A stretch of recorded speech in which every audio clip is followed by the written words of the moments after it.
Hello guys, welcome to the another video of Selenium with Java and automation. So that in today's topic we are going to discuss about locators.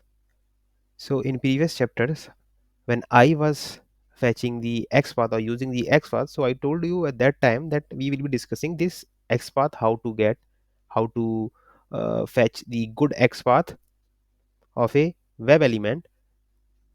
Now we are going to discuss about it. So first of all, we need to understand what is locator. So I have prepared something like this, like locator are a strategy to identify element on screen. Selenium supports following type of locators.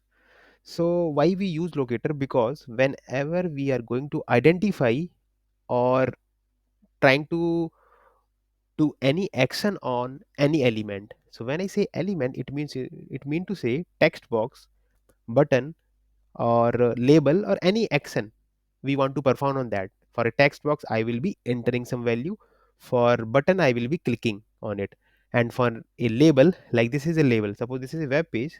Let's take a web page, suppose this is a web page. If I need to verify the label, then I will be getting the text of it, or I will be verifying whether this element is visible. Same goes with text box. When I say element as text box, I will be doing some keyword action like entering something. Same goes with button, checkbox, or any other button, submit or something like this. So for that purpose, we need locator. Locator to identify this element, but the locator would be the unique. Now, so there are too many locators that can be used.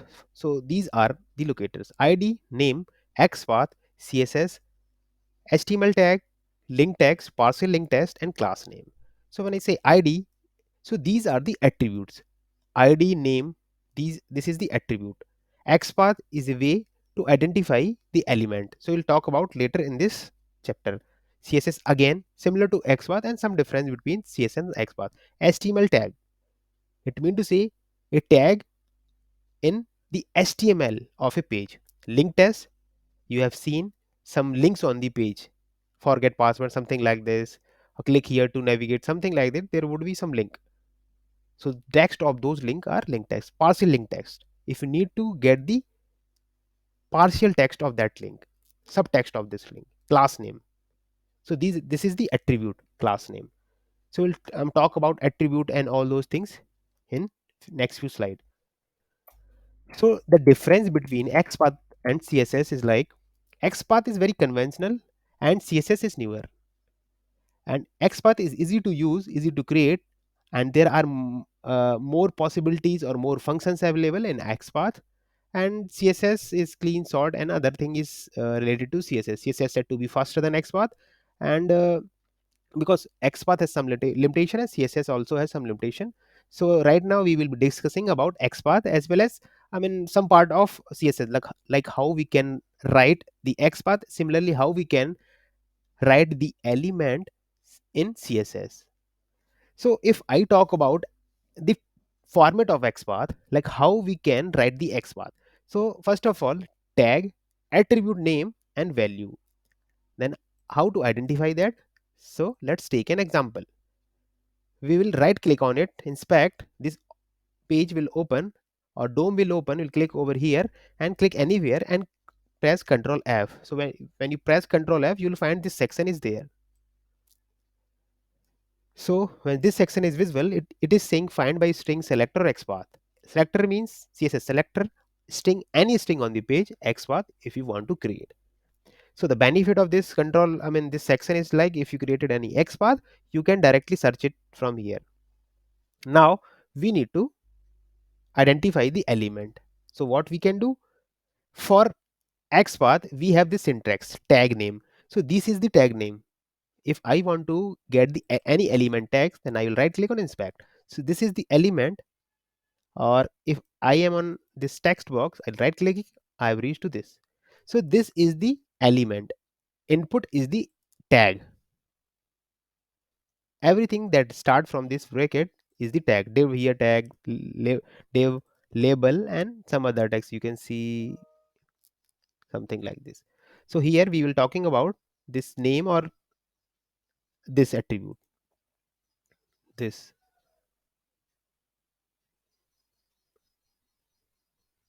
yeah, this attribute. So we'll talk about this inspect. So this is, so as you can see input. So what is the syntax of that? We are going to use a tag, attribute name and value. Now first of all, if I am going to write any XPath, I will be using double forward slash. Then what is there? A bracket, square bracket, open and closed. Okay. Then it is saying the tag name between that. So first of all, we'll write the tag name. So what is the tag that we were using or we have right now? It is input. So we can write input. So as you can see, there are 16 entries in this element in this DOM with respect to this tag. So 16. You can navigate to that. You can click on it and you can navigate and you can do that too. So we will go to identify that input. Next syntax is at the bracket. We'll put the bracket opening. Use at the rate. We'll use at the rate attribute name and its value. So here when I say attribute, let's copy this, copy element and we'll paste it here. So as you can see, let me create a beautiful presentation of it. So as you can see, the attributes are these: type, this is the tag, attribute type, id, class. So class attribute equal to, and whatever is available in this code is the value of that attribute. Name attribute value is this, required is a, is an attribute and its value is blank, area invalid, value is true, this is also an attribute. So we will use, we used to identify uniquely. So any attribute we can pick right now. Type equal to, so the attribute is type, and what is the other syntax?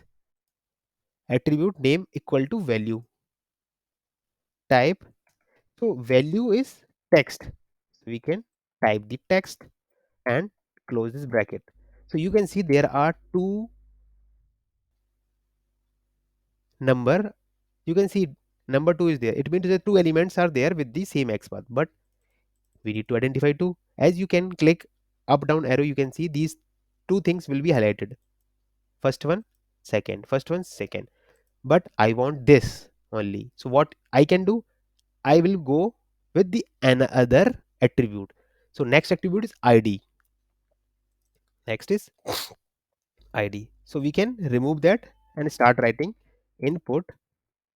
We have used bracket at the rate and attribute and its value. Again, we'll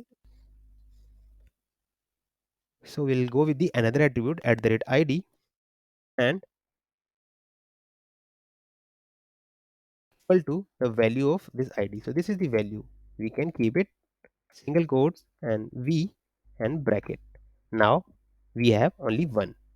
So this is how we can get. If you want to use another, then you can also use that. Like if I want to use this class attribute, so class attribute is there. The value of the class attribute. So class, the value of this is this. So you can copy it and equal to paste the value. So right now you can see it is uniquely identifying. So we are good with this, but we will not be using anything that is any number in between the value of any attribute. Right now we, there is no value, but we will not be doing that. It is not a best practice to use number in attribute value. So this is the XPath that we can use. Next is, and this is the syntax of CSS that we can use, but we are focusing on the XPath. Next slide is saying what is the HTML tags. So here you can see that HTML tags is input. In XPath we will be using forward slash and using the text tag name, and CSS is this. So this is the sample HTML that we are going to refer in this session. So suppose if id is there, how we can identify the XPath? So what we have discussed, if id is there, what we will do, the tag name at the rate id, and if id attribute is there, we will look for the id in this. Input type is one attribute, placeholder, name, max length, class, id equal to zip. We found the id, so zip is there, the value of this id is zip. So the syntax would be forward slash input, that is tag, bracket, at the rate id equal to zip. Here id is the attribute and zip is value, and close y square bracket. So this is how we can write, and similarly we have written the same thing to identify our element. Input at the rate attribute and its value. Next is name. If we found name, how we can use? Obviously, as I mean till now you understood, like we can use any attribute for creating XPath, like we have created for ID. If any other attribute class is there, we can use class and its value. We can use name and its value, and the same thing we are doing over here. Name and its value. The syntax is this: double slash tag attribute and single quotes attribute value. That's it. Attribute could be anything: type, id, class, name and its value. That's it. Tag name, attribute and its value. Tag name, attributes, its value. So this is the XPath. Now class name, again, his class name attribute is there, then we can use this. I mean, we can use class name, we can use any attribute, you can use even placeholder. But the thing is that the number of elements should be one of one. Whatever we are using, it should not be more than one in case of a list. But right now we are finding only single element, so this should be one of one. If you are able to identify, and if your XPath doesn't contain a number or dynamic XPath, then I mean you are almost good with the XPath. Immediate child. So what is the immediate child? So as you can see over here, that div is a tag and it contains some element. Like you can see this arrow, and below this you can see it contains div. This div contains span, label, input, and this div is getting closed, and this div will be closed over here, this will be closed somewhere. So when I say immediate child, so for this div, the immediate child is this div. This is the parent and this is its child. This is the parent, this class input group, input continue, and this is its child. Span is child, label is child, and input is child. So these are the three child which this div contain, the below one. The highlighted one child has two div. One div is this, second div is this. So it means to say this div contains two child. Let's take the example in actual. So if I talk about, this is the form.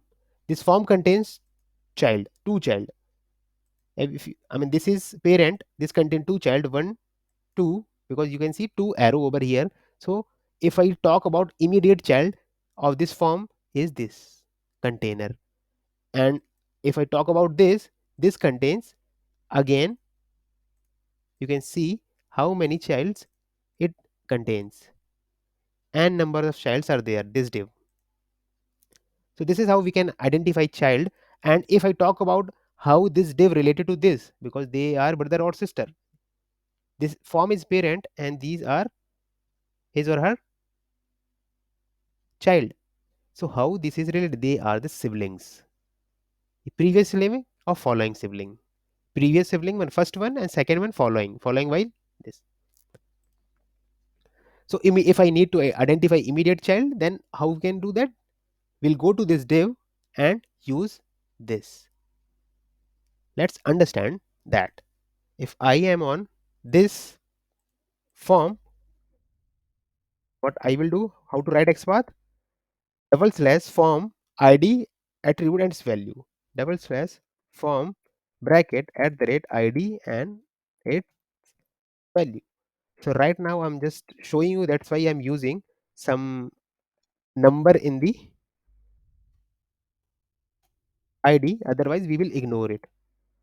This is how we can identify our form.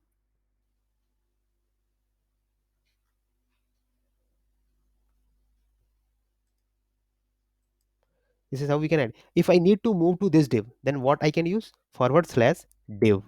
This forward slash, you can see that we were here If I remove this, we will directly go back to this. If I use this, and you can see it has two children, first, second, first, second, first, second. This is how we can use that. Next is child or descent. So these are the child. So if I need to find how many childs this div contains, so the child tag is div. So if I talk about this div contains how many divs, so it is saying this contains 16. So as you can see, navigation is already there, child or descent. So this is how we can search that. But right now we are good with this. If we were here form, we move to this by using forward slash div. If I need to find how many label tag is there, then I can use double slash label. It is saying it contains 23 labels. If I want to search how many span is there, I can directly use span. So when I see use double forward slash, it mean to say anything within this div, whether a child, subchild, or child of child. So it is saying 5. If you click on this, you can navigate to those. As you can see that.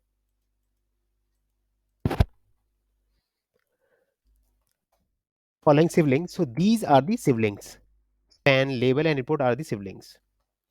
Next is previous sibling. This input has three. I mean, there are three siblings are there. So input, the previous sibling of input is label. Label previous sibling is span. If I am on here, I need to go back to this. I need to use this. So let's come back to the following sibling. So open that and we'll talk about this. Suppose I am on form and I got to know that this form contains two child. I move to one, and if suppose if id of or any attribute is not present in the second child, something like this, then how we can move to this one? Obviously, first of all, we need to move to this and then its brother or sibling. So we have used move to here, then from one sibling to another sibling, and that is the following sibling, I mean the next sibling of this, we will use forward slash and write following sibling, FOLLOWING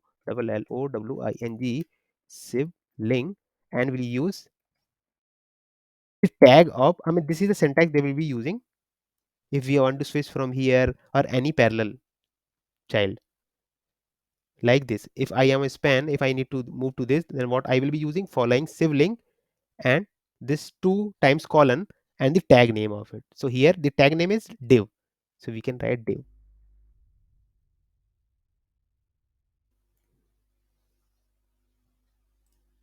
You got it? So this is what they have written. Span, they are here. Span class name is this. You found the XPath of this, but they want to move to input. What they are using? Forward slash following hyphen sibling 2 times of colon and the tag name. So tag name. This is what. So we were here span. We move to input. But what if we are on input and we move to span? For that purpose, we will be using previous sibling, preceding sibling. So we are on input, input id equal to zip code, input id equal to zip code, and we want to move to span. Then what is that? Previous sibling, that is span. So if the both are span, then it will move to this. Instead of this label, if we have span, then this will move to this. But right now, among these three siblings, we have only one span, so it will go to the that unique sibling. Attribute.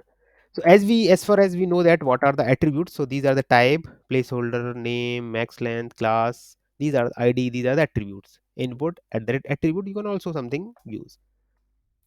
So all those XPath and all those attributes functions, they will help you if you start practicing them a lot.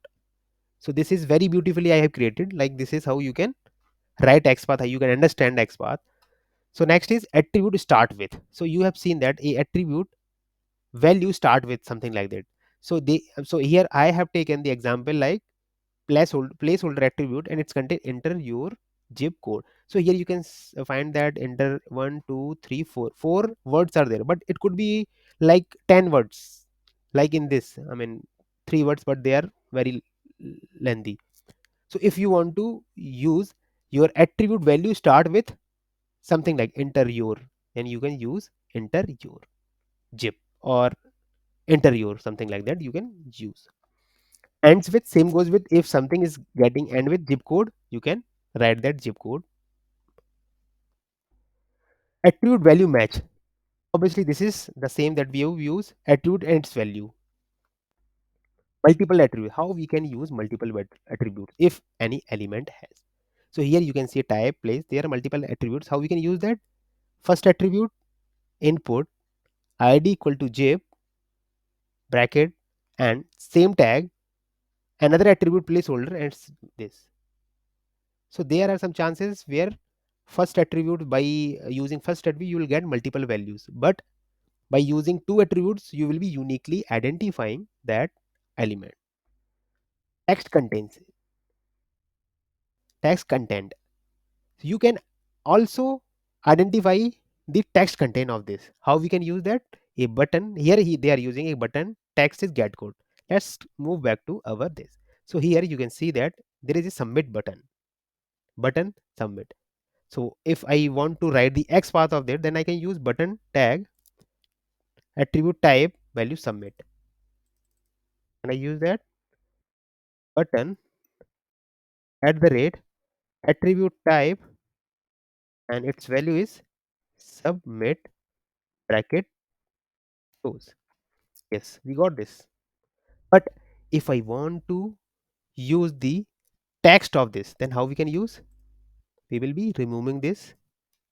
We will be using text function and text of this. So text is like submit. So let's move. Okay, we got this. This is the submit and it is present in here before the closing of button. Here open button, here closing, forward slash closing button. So this is the text. So if you want to write something like this, yes, still we are getting one to one. So here you can use something. Now, partial text contains. If your text contains a longer value and you want to use your text contains, here we have used contains. Text is, if we are going to use whole text, then I can use get code now. We can replace what we were doing there. But if I want to verify only get code, not this now, then I will use my text contains this. Contains is another method of XOR, then text this. Let's check this in our. So if we are not want to, I mean, not going to provide the whole value or of the text, then we can use submit. So how we are going to use? We'll use button first of all where we want to use. Then this button contains what? Bracket. This bracket, as you can see, this bracket, and this bracket contains what? Text. Text, text, comma. You need to use comma and single quote and the value of that. So value is submit. Sub value is sub.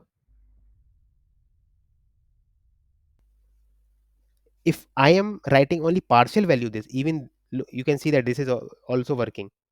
If I write the whole value, it is working. If I delete, it's still working. It is still working. It is still working.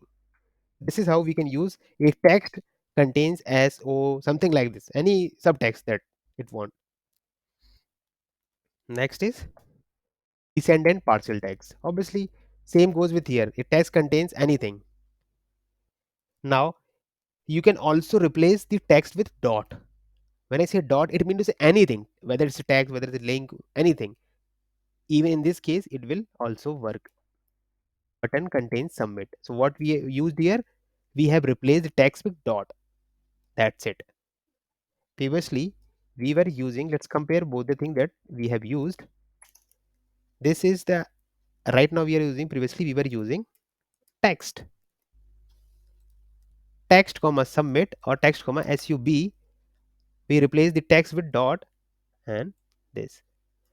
So why, what is the intention of using text? It means to say it will verify exact text if I am using this. So you have seen sometimes uh, your button text is like submit, but it contains some space. Here you will not see, but here when you start verifying, it will not work. But we have used contains. That's why it is working. Whether it's space or something, but if this is space or anything, let me modify it again. Submit. If I'm writing now, submit now. You can see it is verifying the submit is available in this whole text, or I can see this whole text contain now. Even it is showing me. Next is partial attribute value. Any attribute which contains something like this is the class. If this class contains button primary anything, then we can use. So let's use this in our XPath. So it, we can see like uh, this yes, this class wp forms hyphen submit. Let's work on this. So the button where class contains, so this is the same syntax that we'll be using. So what we can write, button, let's refer that a button contains a class which, so we were talking about a button. So here this is the button is contains a class. We'll check that it contains a class or not. Yes, it has an attribute class. So a button contains a class which attributes value is something like button home. Button home is there in this, yes. So this is how we will be doing. So in our case we have this button, and this button contains a class and its value wp form hyphen submit. So we'll use contains in that. How we can use contains on contains, and after that a single closing bracket, use that single closing bracket, and within this bracket we will be doing this magic like at the rate class, at the rate class, and this comma, and any text of this class, any text. Either you can use submit or wp form, but we think this submit is unique because wp form can be in other class, like this is wp something like that, but maybe I mean in different classes, so we will be using submit. Let's use that, submit. Yes, we got it. So this is how you can write the partial text of a class. So let's take another example. So this is the another class, this div where class contains, let's find some unique thing. WP forms field can be used somewhere. WP form very common. Field hyphen select border form. So this is what we can use, like this text. This is I think unique.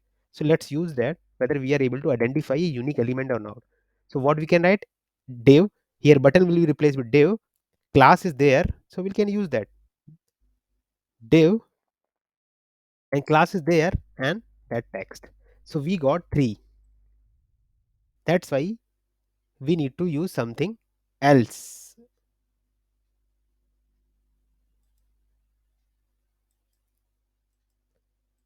So everything is there, but this data field id is 8 9, and you can see 8 9, and here it is 11. So this is the unique one, so we can also use, but within that, like this data field value is 11, we can also use with that. Yes, and this is how we can use. Like ancestor, ancestor means, as you can see, we are on input, we are over here, input id jip, then where we have used ancestor and form. If I want the ancestor, when I talk in Hindi it is purvaj. So the input of the ancestor of this input is form. How we can identify, let's move above, div this form, this is the form who is ancestor of this, or any ancestor. So I'll go to any XPath and I want ancestor double colon and the tag name. If I want to h1 or h2 or div or body, I can use that. My focus will be moved there. So this is the magic that we can use, but in CSS we don't have any. So that, so that is why we use XPath, because it has many methods or many things that we can uniquely identify the element. Locator by index. So as you can see, as you have seen that we use two attributes over here, and because the first attributes was giving 3, even by using indexing thing we can use that. So if I need to use indexing, what I need to do, I will be covering this in bracket. Here is the closing bracket, and at the starting of it you will find a opening bracket. Now this is visible, but 1 out of 3, but I need to reach to only 1. Then indexing, square bracket and 1. Now you can see if you write 2, it will move to the second. If you write 3, it will move to the third one. So this is how we can use. So what I have done, let's understand. So I have done this because this X path was giving me 3 element, but I want to consider only first or second or third. How we can do that? We will be placing this in opening as well as closing bracket, and once bracket is there, your X path is highlighted. Now to move to first, second and third, we will be using indexing, like first for first one, second and third one, like you have seen here. Index first evaluate all matching elements from the given locator and select nth one from the list to identify nth. So you can see this is what we were, I mean we used to use an array, like to move to get the first element, second element, something like that. So this is what is about locators. So if you find any difficulty in finding any locator, just ping me. I will be helping you guys in solving that. If you like this video, then please subscribe the channel for more such videos, and definitely we'll rock the testing, we'll rock the automation. Thank you guys. Have a nice day.